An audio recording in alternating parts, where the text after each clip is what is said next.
what's up, y'all? It's the MMA analyst here to do a video about the heavyweight rankings for the mixed martial artists in the world. I was going to just talk about, you know, who's where and who's in title shot and this for UFC, but I said, you know what? Let's just do the rankings the way I see it. My opinion, that's all. Nothing special. Just me. If you don't agree, which many people won't, that's all good. Tell me what you think. You know, let's have a discussion. But my top 10 goes a little something like this, and we'll start from the top. Number 1, and before I say his name, I'll say what happened every single time in the history of, or at least recent history, of mixed martial arts rankings. When somebody beat the number 1 guy, they went to number 1. Many times it didn't make sense. 2 of them where I will say it, you know, Frankie Edgar beating BJ Penn. Do I think that Frankie Edgar is the best lightweight in the world? Hell no. But he's on everybody's list at number 1, you know, on all the websites and whatnot, because he beat the number 1 guy. You beat the number 1 guy, you get the belt, you're the number 1 guy. I don't agree. I think he'd lose to he would lose to Gray Maynard. I think he'd lose to BJ Penn in a rematch. I think he'd lose to some other guys, but he's the number 1 guy. Another one, the biggest, most obvious example of this was when George St. Pierre lost to Matt Serra. Matt Serra was put as the number 1 welterweight in the world.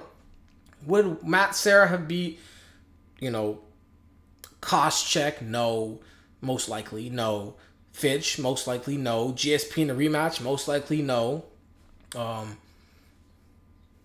Silva? What's his name? Alves? Thiago Alves? Most likely not. I mean, to be honest, he probably was still not a top 10 welterweight at the time, but he beat GSP, so they put him at number 1. Obviously, you guys know where I'm going with this. My number 1 guy at this point, you beat the number 1 guy, you're there, Fabricio Werdum.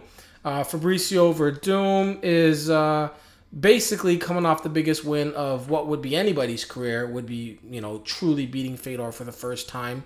Before that, he had a win over Antonio Silva. Many would say it's a kind of a comeback win. Antonio Silva kind of lost a little bit of gas, and Werdum picked it up. Before that, he had a submission win over Mike Kyle, and then the ever so famous or infamous Junior Dos Santos knockout loss. Now, if y'all want to do your history, for those who don't know, you can look into it.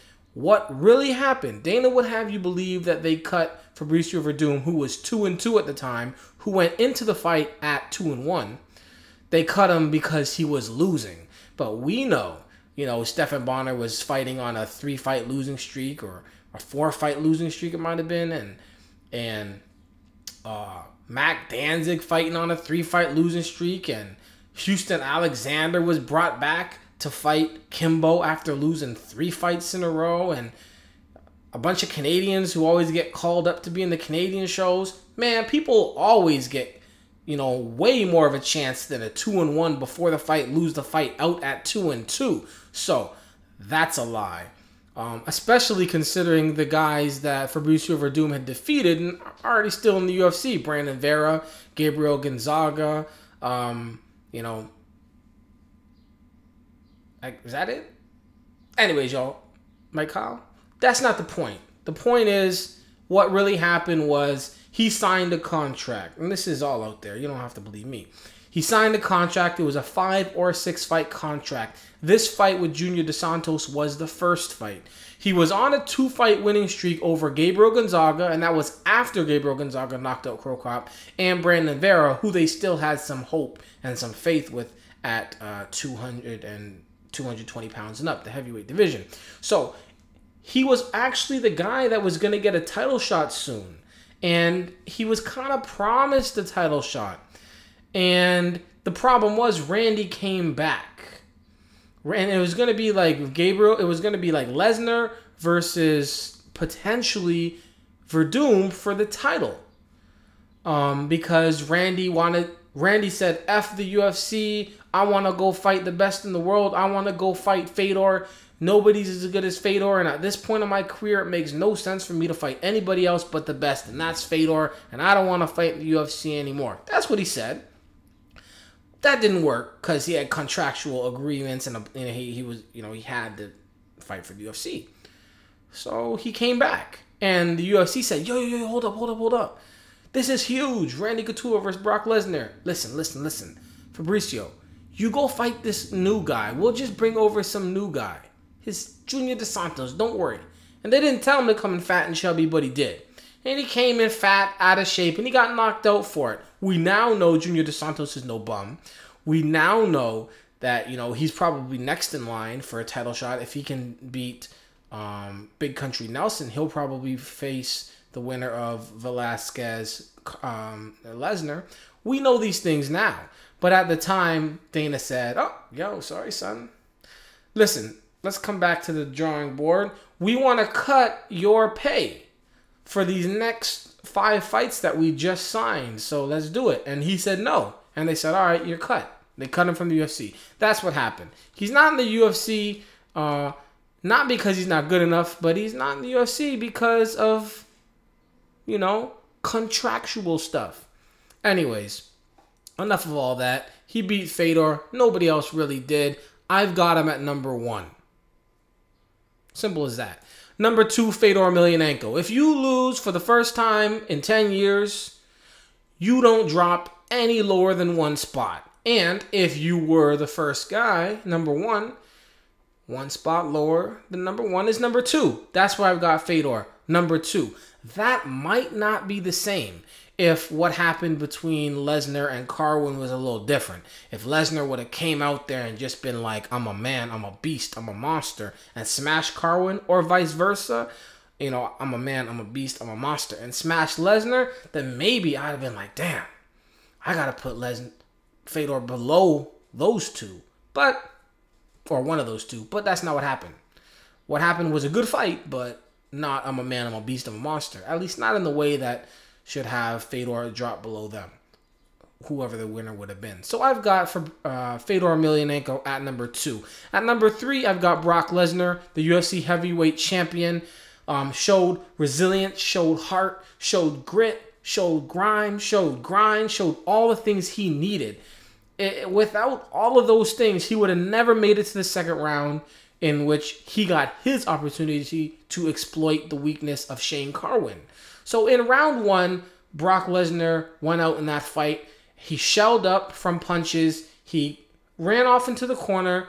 He got pounded on his feet, ran to the other corner, got pounded on the ground, but made it. He survived. And that is something all the other guys that fought Carwin were not able to do. They were not able to survive. Brock Lesnar did it. So that's what Brock Lesnar did. Then he came out to submit Shane Carwin. Shane Carwin came out, I'm a beast, I'm a dog. Smashed him. 5 minutes. Second round. Nothing left. So with that happening the way it did, with 2 guys showing humongous holes in their game, I can't possibly put them above Fedor, with, Lesnar not having any stand-up, really, and Shane Carwin having 0 gas. I can't put any of those 2 guys above somebody like Fedor, who has some of the best well-rounded MMA in the world. Yeah, he got submitted by one of the best jiu-jitsu heavyweights in MMA in the world. It is what it is, but it took 10 years for it to happen. I've got Brock Lesnar at number 3. Number 4, I've got Cain Velasquez. Cain Velasquez is probably the guy who does show the best well-rounded game in the UFC at heavyweight. He's got great striking. He's got great wrestling. He's good on the ground, and he has cardio. That's the big thing that Shane Carwin didn't have. I don't think anybody would argue that if Carwin had cardio, he would have most likely beat Brock, but he didn't. So he didn't. Cain Velasquez does have all of those things. He's younger than them. Carwin is 35. Brock Lesnar is like 34 or something. Cain Velasquez is in his 20s. He shows the biggest amount of promise for a young up-and-comer. He's also undefeated. He has some big wins. And, against Brock Lesnar, it's going to be a tough one because the one thing he doesn't show is that he's got that chin that can take the kind of power that you need to take if you get tagged by somebody like Brock Lesnar. And if he does get tagged like he did against Czech Congo, then he's not going to be able to just zombie a takedown. He's going to wake up with his face smashed halfway through the canvas. They're going to have to pick some of it up from under the octagon. So that's his issue right there. Also, he's going to be about 30 pounds lighter than Brock Lesnar whenever they fight. But he's definitely the best well-rounded heavyweight in the UFC.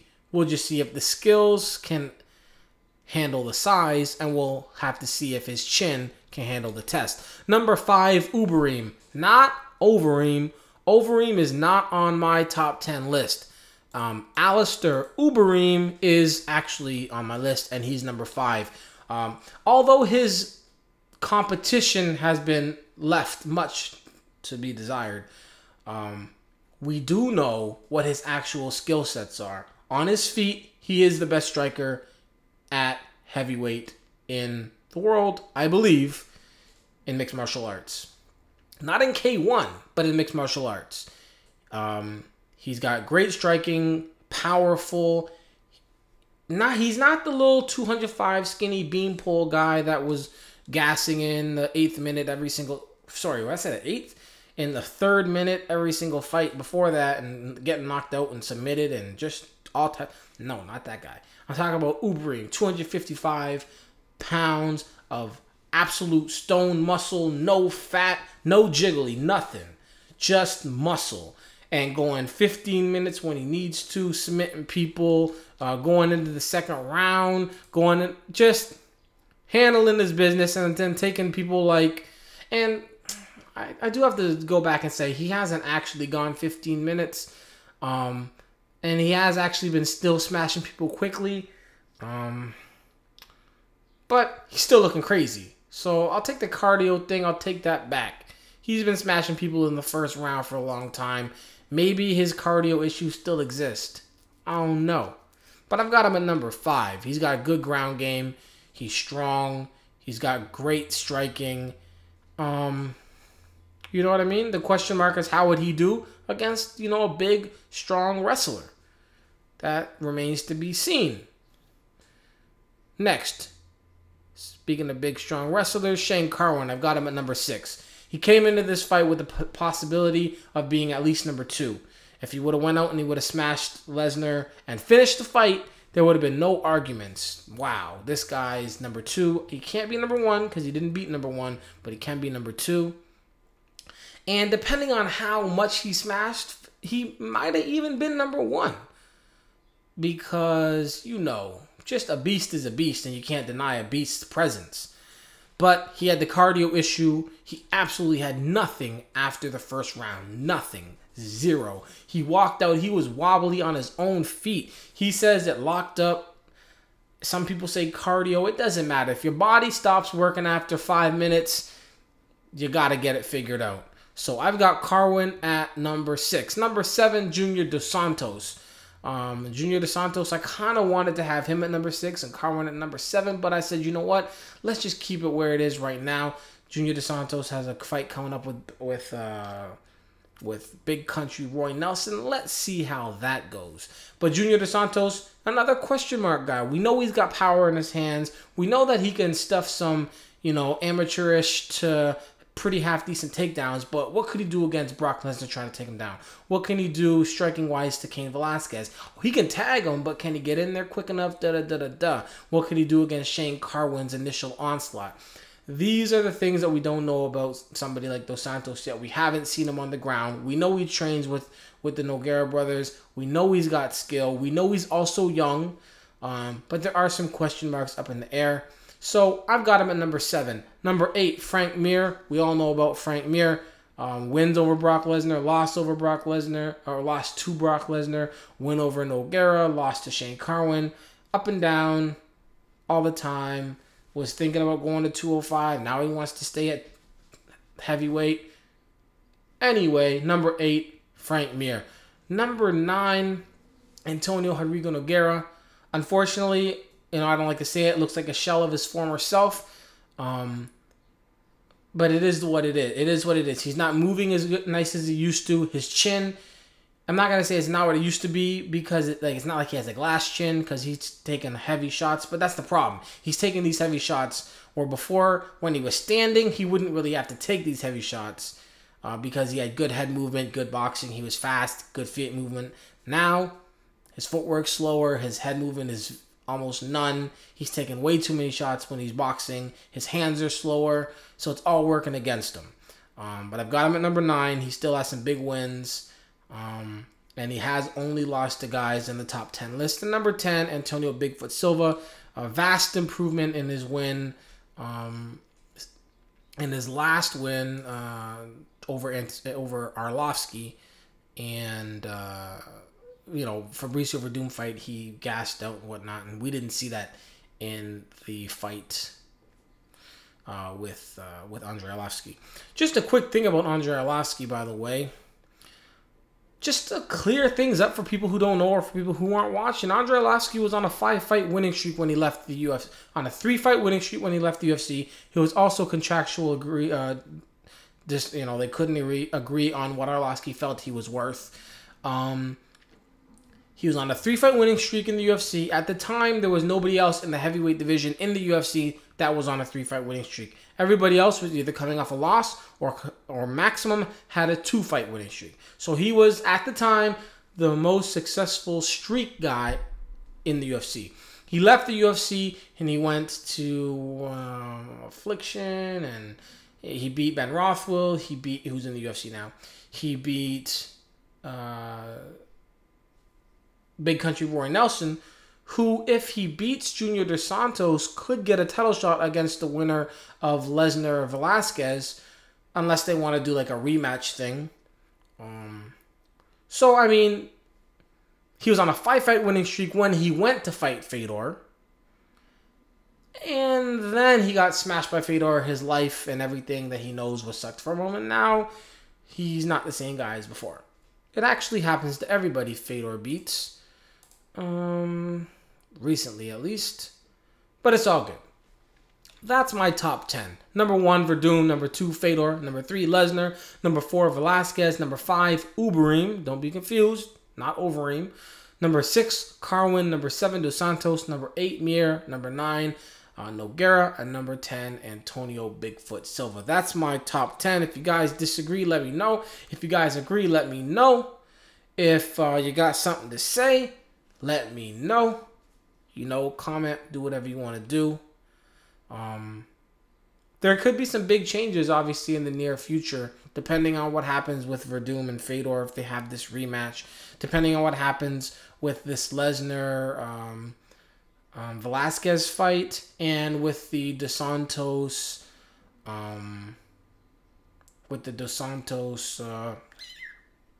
always forget this guy's name, Roy Nelson. And then Frank Mir, he should be fighting soon. And Chet Congo's fighting somebody too. I'm not sure. Anyways, y'all, lots of stuff going on with these heavyweights. Lots of stuff interesting for the first time in a long time. Regardless of how deep the division is. Regardless of how much talent they do or do not have. It is finally interesting. MMA, y'all. It's important. Peace.